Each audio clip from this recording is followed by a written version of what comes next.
दर्शकवृन्द दुर्गा प्रसाई आफै गाडी चलाएर अगाडि बढ्दै हुनुहुन्छ।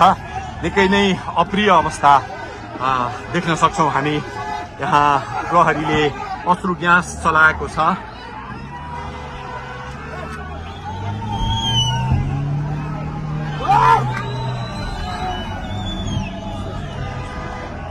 यो तीनकुनेको सडक हो, तीनकुने क्षेत्र हो। उहाँ आफै आफै गाडी चलाउँदै अगाडि बढिराख्नु भएको छ। हामी दुर्गा प्रसादसँगै अगाडि बढिरहेका छौँ। यहाँ निकै ठुलो मात्रामा युवाहरूको उपस्थिति देख्न सकिन्छ।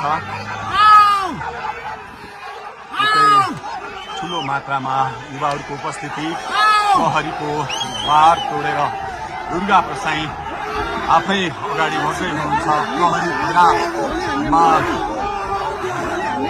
प्रहरीलाई गाडीले पेलेर दुर्गा प्रसाई अगाडि बढ्दै हुनुहुन्छ। हामी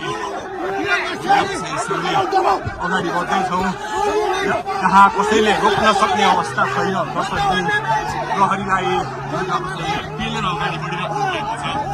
प्रहरी गाडीको चाबी खोज्न लागि परेको छ र दुर्गा प्रसाईले प्रहरीको एक लेयर तोडिसक्नु भएको छ र अब अगाडि सशस्त्र प्रहरीको टोली रहेको छ। उहाँ अगाडि बढिराख्नु भएको छ। यो गाडीमाथि प्रहरीले अन्धाधुन्दा लाठीचार्ज गरिरहेको छ।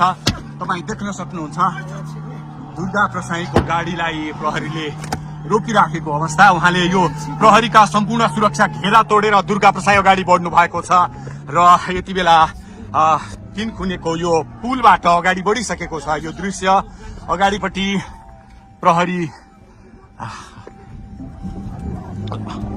प्रहरीका यी घेरा तोडेर दुर्गा प्रसाई अगाडि बढिराख्नु भएको छ। हामी दृश्य देख्न सक्छौं।